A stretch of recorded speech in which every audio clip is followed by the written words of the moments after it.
senantiasa membuka jalan bagi kami semua, bagi umat-Mu, supaya kami boleh tetap merasakan sukacita daripada Tuhan. Dan biarlah juga kami ya Tuhan dapat saling menolong, saling membantu di tengah-tengah kesulitan yang kami alami, sehingga kami dapat tetap merasakan sukacita dan damai yang daripada Tuhan. Biarlah apa yang menjadi kebutuhan hidup kami tetap senantiasa Tuhan limpahkan rahmat-Mu dan Tuhan cukupkan ya Tuhan. Karena itu biarlah ya Tuhan kehendak-Mu yang jadi atas hidup kami seluruhnya. Tidak ada yang mustahil bagi Tuhan. Itu yang kami yakini hingga saat ini. Sebentar ya Tuhan, kami akan mendengarkan firman-Mu yang menjadi santapan rohani buat kami yang akan disampaikan oleh hamba.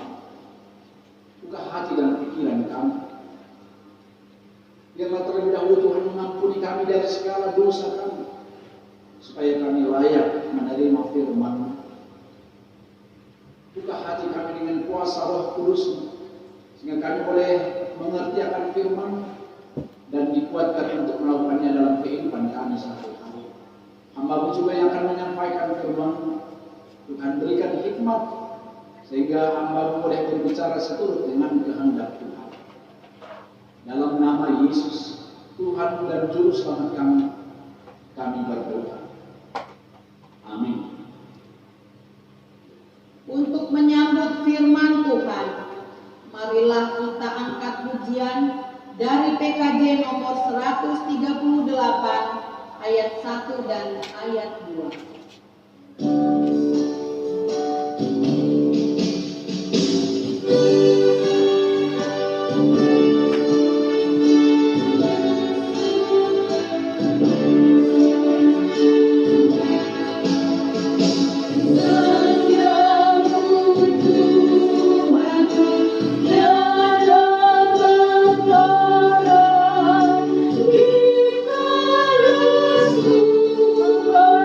Kita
Allah Bapa di surga, terima kasih untuk kesempatan ini kami boleh beribadah kepadamu. Tidak ada lain kerinduan kami hanya ingin untuk mendengarkan firman. Berfirmanlah ya Tuhan, untuk meneguhkan iman kami masing-masing. Di dalam nama Yesus Kristus kami berdoa kepada-Mu. Amin. Saudara-saudaraku, selamat hari Minggu untuk kita semua. Saya akan menyapa saudara lewat firman Tuhan yang tertulis dalam kitab Roma pasal 3 ayat 1 sampai 8. Kelebihan orang Yahudi dan kesetiaan Allah. Jika demikian, apakah kelebihan orang Yahudi dan apakah gunanya sunnah? Banyak sekali dan di dalam segala hal. Pertama-tama, sebab kepada mereka lah dipercayakan firman Allah. Jadi bagaimana jika di antara mereka ada yang tidak setia? Dapatkah ketidaksetiaan itu membatalkan kesetiaan Allah? Sekali-kali tidak. Sebaliknya, Allah adalah benar dan semua manusia pembohong. Seperti ada tertulis, supaya engkau ternyata benar dalam segala firman-Mu dan menang jika engkau dihakimi. Tetapi jika ketidakbenaran kita menunjukkan kebenaran Allah, apakah yang akan kita katakan? Tidak adilkah Allah? Aku berkata sebagai manusia, jika ia menampakkan murkanya? Sekali-kali tidak. Andai kata demikian, bagaimanakah Allah dapat menghakimi dunia? Tetapi jika kebenaran Allah oleh dustaku semakin melimpah bagi kemuliaannya, mengapa aku masih dihakimi lagi sebagai orang berdosa? Bukankah tidak benar fitnahan orang yang mengatakan bahwa kita berkata, marilah kita berbuat yang jahat supaya yang baik timbul daripadanya. Orang semacam itu sudah selayaknya mendapat hukum. Demikian firman Tuhan. Saudara-saudara yang dikasihi Tuhan, secara khusus untuk Bapak Ibu yang beribadah di rumah, kami menyampaikan salam dari pimpinan Sinode GKP. Kiranya semua warga jemaat GKP yang dikasihi Tuhan ada dalam pemeliharaan Tuhan. Nah, firman Tuhan untuk minggu ini dengan tema kesetiaan Allah. Ini sesuai dengan minggu kita Misericordias Domini. Kesetiaan Allah. Bumi penuh dengan kesetiaan Tuhan. Saudara-saudara, kesetiaan Allah ini dibuktikan pemenuhannya untuk umat Israel. Umat Israel yang dipilih Tuhan dan dikuduskan menjadi umat kesayangan tidak taat akan janji yang sudah diikat dengan Tuhan.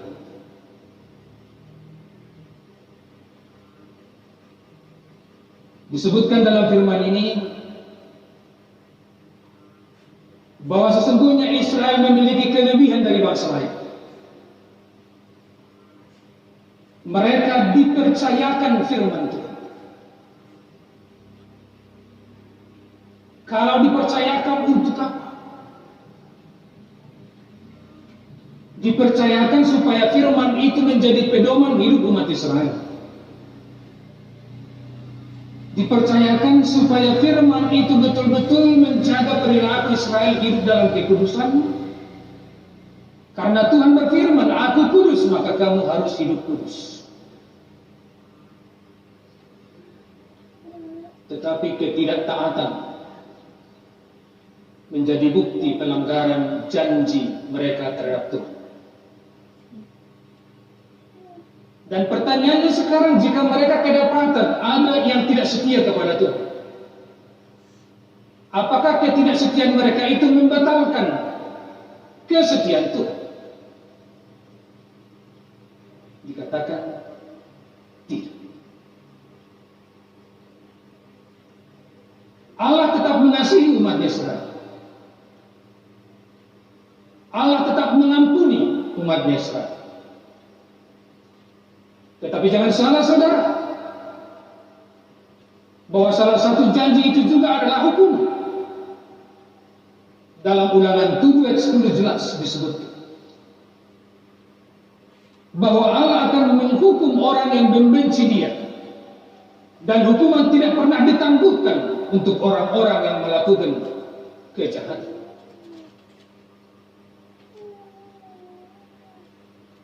Tetapi Allah tidak selamanya menghukum mereka. Allah tetap memelihara kehidupan umat Israel.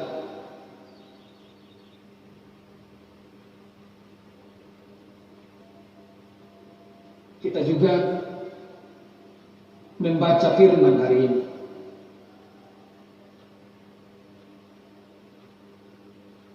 Bahwa di antara mereka ada yang berdalih. Dikatakannya dalam firman ini hari ini, tetapi jika ketidakbenaran kita menunjukkan kebenaran Allah, apakah yang akan kita katakan? Tidak adilkah Allah? Aku berkata sebagai manusia, jika Ia menampakkan murkanya, sekali-kali tidak. Rasul Paulus dengan tegas bahwa apa yang ditabur orang itu akan dituai. Dalam Galatia 6 ayat 7 disebutkan, jangan sesat. Allah tidak mau dipermainkan. Apa yang ditabur orang, itu yang akan dituai. Namun demikian saudara-saudara yang dikasihi Tuhan, kesetiaan Tuhan terhadap umatnya Israel terus berlangsung sampai Allah memenuhi lahirnya Yesus Kristus dari keturunan Daud. Kesetiaan Allah paling sempurna dalam diri Yesus, di mana Allah merelakan putranya mati di kayu salib untuk keselamatan manusia. Di dalam Yesus Kristus, baik orang Yahudi maupun orang bukan Yahudi mendapat pengasihan.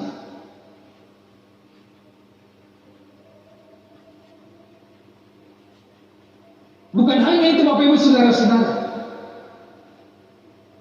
bahwa kesetiaan Tuhan untuk pemeliharaan hidup umatnya bukan hanya peduli soal kebutuhan jasmani, tetapi yang terpenting adalah keselamatan jiwa.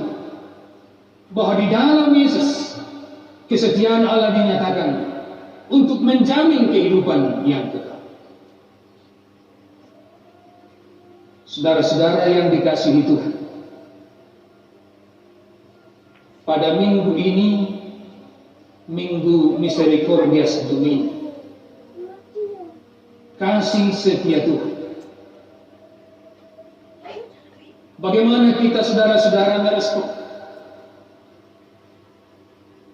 Apakah kita berkata tidak ada kasih setia Tuhan karena kami hidup menderita. Kasih setia Tuhan tidak ada karena Allah mengizinkan COVID-19 ini.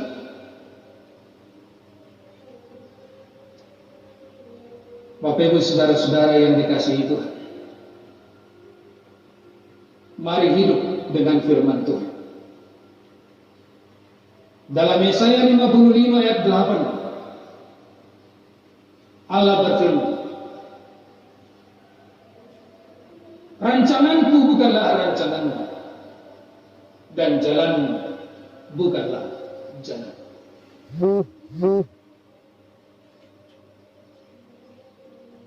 Adalah manusiawi, dan itu lazim dalam kehidupan kita bahwa berkat Tuhan itulah tanda dari kesetiaan Tuhan dalam hidup kita. Selalu kita membuat ukuran bahwa hidup berkelimpahan dan kenikmatan itulah tanda kesetiaan Tuhan dalam hidup kita. Tetapi jika kita belajar dari Alkitab, kesetiaan Tuhan dinampakkan bukan hanya melalui jalan yang lurus. Kesetiaan Tuhan bukan hanya dinyatakan melalui sukacita, tetapi juga dengan kesulitan-kesulitan dan penderitaan.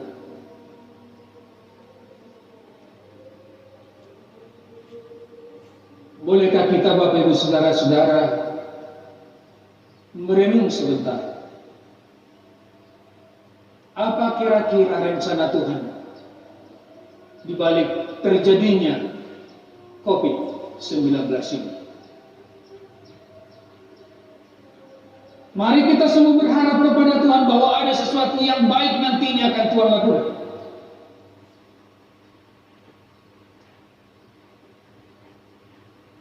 Kita boleh belajar dari cerita Naomi.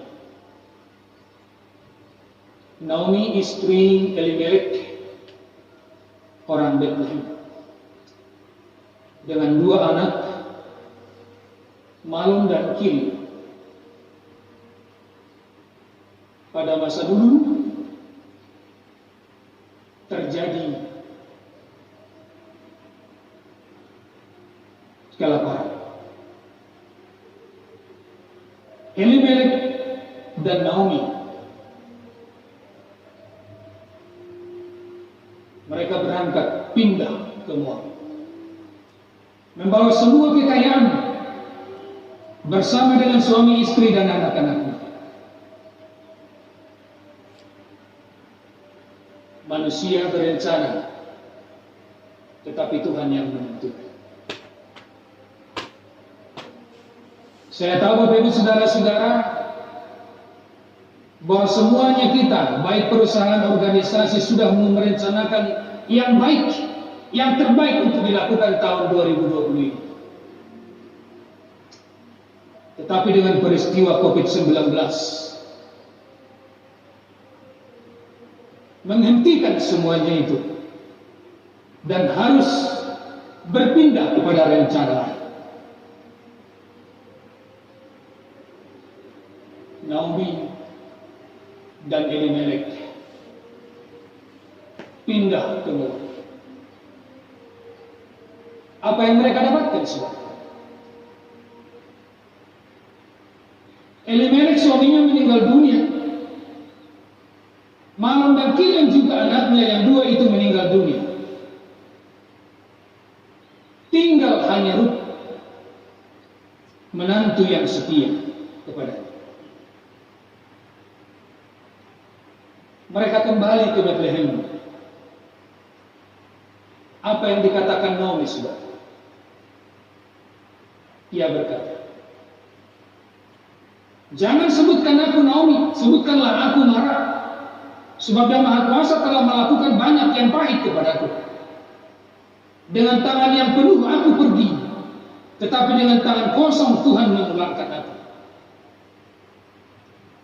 Pergi dengan banyak harta, pulang dengan tidak apa. Bukan penyesalan Naomi, Tetapi yang mau disaksikan Naomi adalah kehadiran Tuhan, kesetiaan Tuhan dalam hidupnya. Bahwa rencana Tuhan jauh lebih baik untuk dilakukan buat Naomi daripada rencananya sendiri pindah.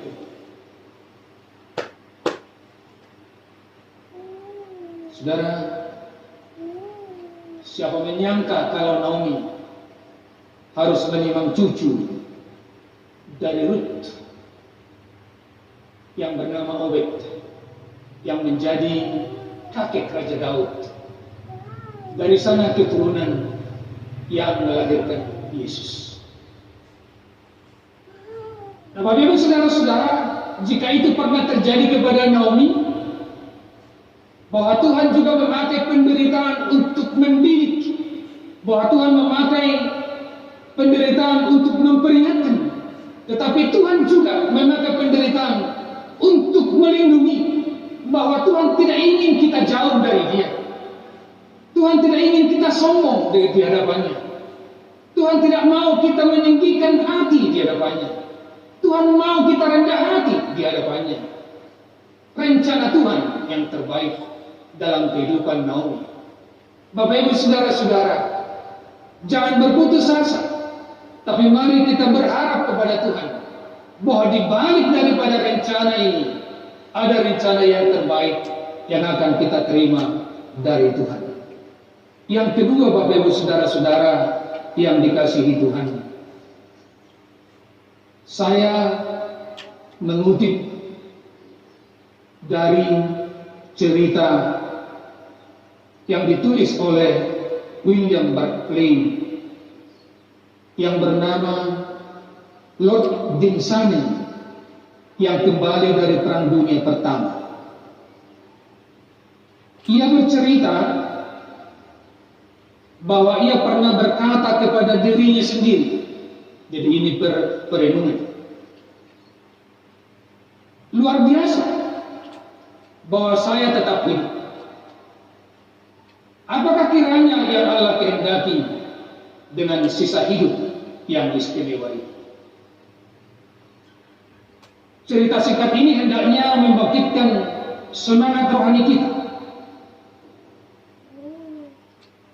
Bapak Ibu saudara-saudara yang beribadah di rumah, jika kita sampai pada hari ini masih bernapas, pernahkah kita saudara berpikir apa yang dikehendaki Tuhan dari kita?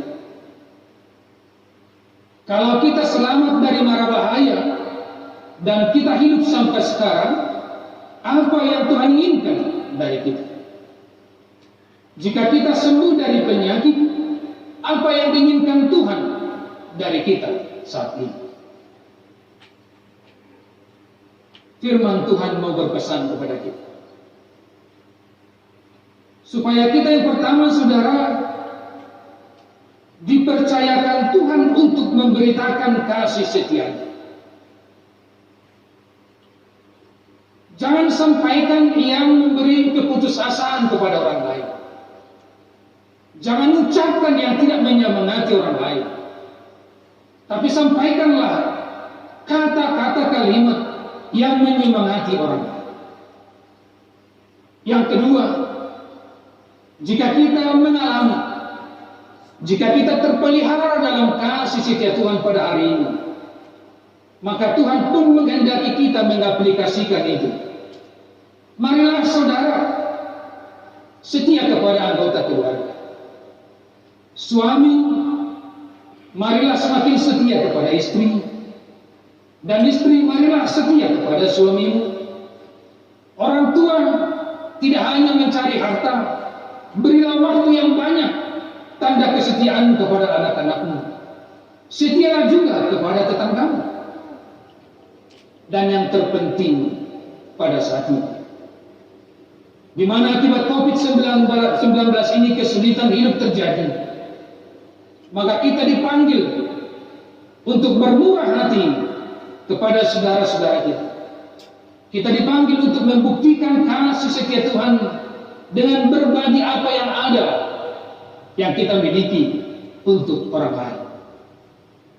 Betapa indahnya jika kita dalam situasi yang sulit ini bersedia menjadi sahabat orang lain. Betapa indahnya jika kita mau menjadi sahabat orang yang menderita, sahabat orang yang lemah, yang barangkali tidak jauh dari rumah kita, yang barangkali ada di lingkungan kita. Firman Tuhan hari ini, jika Tuhan setia buat kita, marilah kita juga setia kepada Tuhan dan setia melakukan firman-Nya, bagikan kasih kepada saudara-saudara. Kita berdoa. Bapa di surga, Bapa yang kami sembah dalam nama Yesus Kristus, Engkau berfirman bahwa kasih setiamu ada buat kami, buat keluarga kami, buat lingkungan kami, pemerintah daerah, untuk bangsa kami dan untuk dunia ini. Biarlah Bapa kehendak-Mu yang jadi. Kami percaya bahwa di balik penderitaan yang terjadi ini ada rencana Tuhan yang terbaik buat kami semuanya. Bahwa Tuhan sungguh mengasihi semua makhluk ciptaan. Bahwa Tuhan mengasihi semua manusia, mahkota ciptaan. Tetapi Tuhan menginginkan kami juga berdoa untuk memohon pengampunan dosa, supaya kami tidak sombong di hadapan-Mu, supaya kami tidak meninggikan hati, tetapi supaya kami merendahkan hati di hadapan-Mu. Sesungguhnya kami memohon belas kasih.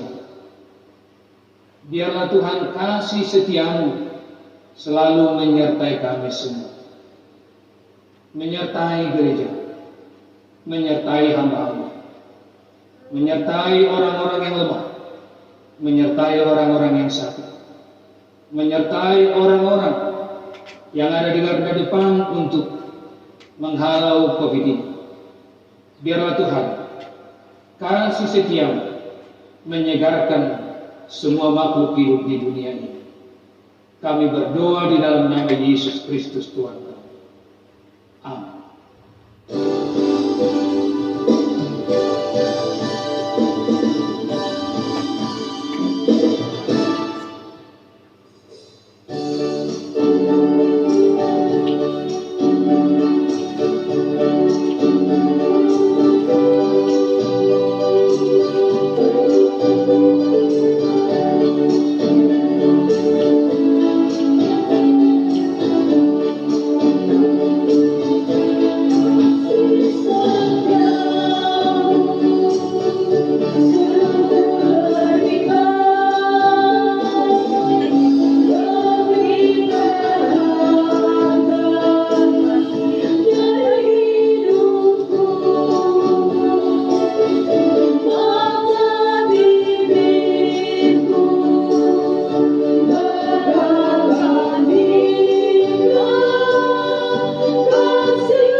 Saya baca dari 1 Tawari 29 ayat 17. Aku tahu, ya Allahku, bahwa Engkau adalah penguji hati dan berkenan kepada keikhlasan. Maka aku pun mempersembahkan semuanya itu dengan sukarela dan tulus ikhlas. Dan sekarang umatmu yang hadir di sini telah kulihat memberikan persembahan sukarela kepadamu dengan sukacita. Kita kumpulkan persembahan.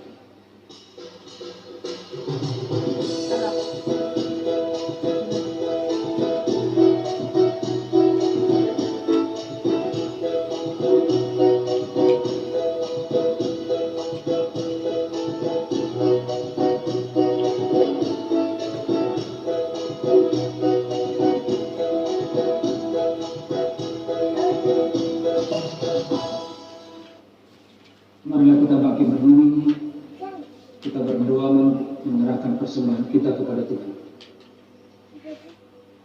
Ya Allah, Bapa kami yang ada di surga, kami mengaku Engkaulah sumber segala berkat dan karunia dalam hidup kami. Di sini kami mempersembahkan korban syukur kami kepadamu. Terimalah persembahan umatmu dan berkatilah menjadi alat kesaksian persekutuan dan pelayanan jemaat-Mu. Jadikanlah hidup kami persembahan yang berkenan kepadamu, dan pakailah hidup kami untuk turut menghadirkan tanda-tanda kerajaan-Mu, kasih, keadilan, dan damai sejahtera di seluruh dunia. Bukalah hati kami dengan Roh Kudus-Mu, agar kami senantiasa mengucapkan syukur kepadamu, di dalam nama Yesus Kristus Tuhan kami. Amin.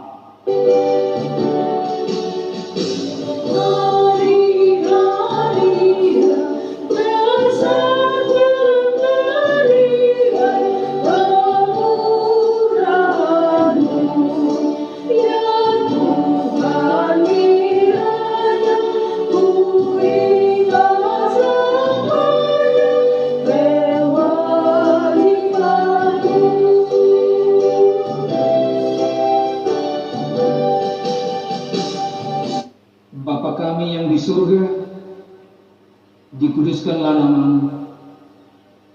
Datanglah kerajaan-Mu. Jadilah kehendak-Mu di bumi seperti di surga. Berikanlah kami pada hari ini makanan kami yang secukupnya. Dan ampunilah kami akan kesalahan kami, seperti kami juga mengampuni orang yang bersalah kepada kami. Dan janganlah membawa kami ke dalam pencobaan, tetapi lepaskanlah kami daripada yang jahat.